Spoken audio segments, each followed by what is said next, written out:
Well, it might come via a letter, a visit, a phone call or a formal notice, but however you receive the news from council that there's a complaint about you as a homeowner, it can be a daunting experience. Well, to tell us the process that might be involved, how to appeal, what your rights are, we're joined by Streten from Streten Masons Lawyers and the author of The Business Legal Life Cycle. Jeremy, thanks for joining us again. It was interesting when we were just sort of looking at some of the footage and research on this. A lot of the complaints that people were receiving from council neighbours were often about planting on their nature strip. That was one that seemed to come up a lot, and being told to sort of take away rocks or plants and that sort of thing. What are often the most common complaints that homeowners receive? Well, yeah, first of all, thank you for having me back on. I think there's probably four that are the main ones. There's noise, so noise and pets kind of go together. People, loud parties, that kind of thing. Pets barking quite a bit, and also pets causing a nuisance. Probably the second one would be use of a nature strip without permission, although there have been some relaxations of those laws around Australia. The third would be around building work, so doing work that isn't approved by the local council. Very easy to find that out these days, so that would be the third one. And the fourth one would be non-compliance with specific area codes. So different areas, especially in the major cities, have different codes that really apply to them. And so that would be the fourth main area that people get complaints from the council. You know, we're watching footage, Jeremy, of this beautiful elderly couple who've obviously put planting out on their footpath. And to me, that's quite a different degree of severity to somebody who's building something illegally. How do the homeowners find out? How do you know that someone's complained about what you're doing? Well, generally the council will contact you.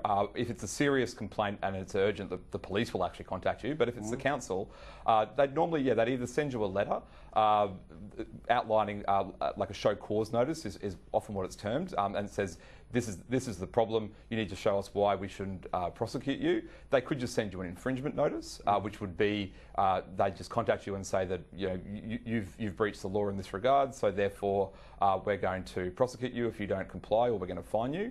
The third way could be a telephone call or an email if they've got your details, and the fourth way is a knock on the door. So they come out, they can come to your door and have a chat to you about the problem.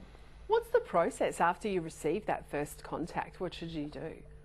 Yeah, I think it's an interesting one because there's no real set in stone way of doing it. I think you've got to use your best judgment at the time as to what actually you should do. So especially if someone comes to your door, then you should have a chat to them. Have a talk to them about what the issues are, how you might easily resolve it. If it can't be easily resolved, and say it's a complaint from a neighbour about something you've done, and you know who the neighbour is, then you could go and contact them. But I'll put a caveat on that and say that if you don't feel safe or you don't feel that it's appropriate to do that, then don't go and see them. So talk to the council, talk to the neighbour. The third one would be to actually approach your local councillor. At the end of the day, all these rules are council laws that are passed by the council. And if you don't think something's fair or that something should be changed, then your council's the one to go and change it. And then if all of that fails, then you go and see a lawyer. But that's a costly process and really can be cost prohibitive in these type of matters. Are there sort of grey areas where they try to work with you and negotiate and, I don't know, come with a soft glove rather than a whack?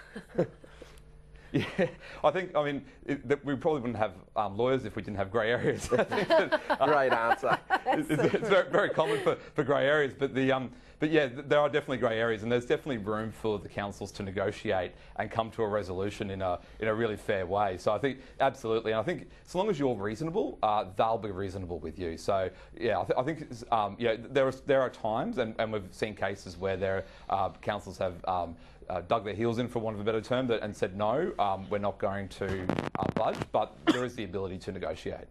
Just wanted to ask you too, what are your rights if you feel that the complaint is unfair? I mean, we hear of obviously different complaints that homeowners receive here on the show, and we just wanted to ask you about some of them. There was a story earlier this year in Sydney, in Redfern, I think it was, where an elderly man had painted his house blue and a non-approved colour. He didn't realise that, but then he was ordered to repaint the house, yet there were other neighbours with non-approved colours as well in the street.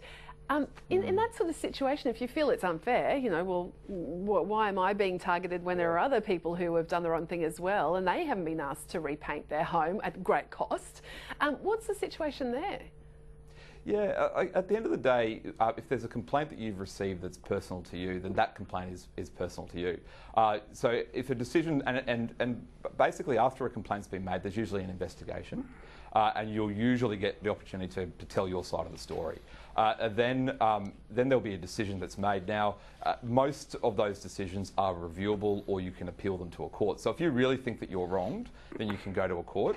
Whilst two wrongs don't make a right, as the old saying says, the fact that you can appeal the decision, you can take that to a judge, and one of the factors they will look at is how often that rule has been breached around the area.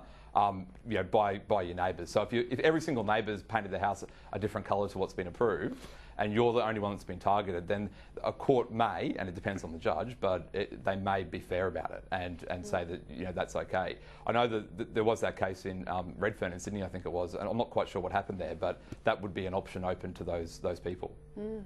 I mean, I just wanted, sorry, Bridie, there's an issue that I grew up with that was a rooster. Now, you hear about barking dogs, but I grew up in Carlingford, which was quite large blocks, and I love the sound of a rooster and people having chickens, and I love waking up to it. How much power do they have to say, look, you can't have chickens, and, it's not just the barking dog? Yeah, well, it's the great lawyer answer. It depends, and it really does depend on what the actual law is. So, in a tighter in a city area where houses are kind of on top of each other, the rules are a lot stricter than out in the suburbs. So it really depends on the circumstance, and also it depends on the neighbours and who they complain. If they've all got animals, then they probably are less likely to complain than if you've got one neighbour in a street that has that has a dog that barks all the time and no one else has pets. And maybe give the neighbour some eggs so they don't complain in the first place. that could work as well. Jeremy, it's always great to hear you speak. Such great advice. Thank you so much for that. Thank you very much for having me. Jeremy Streten there from Streten Masons Lawyers. Well, all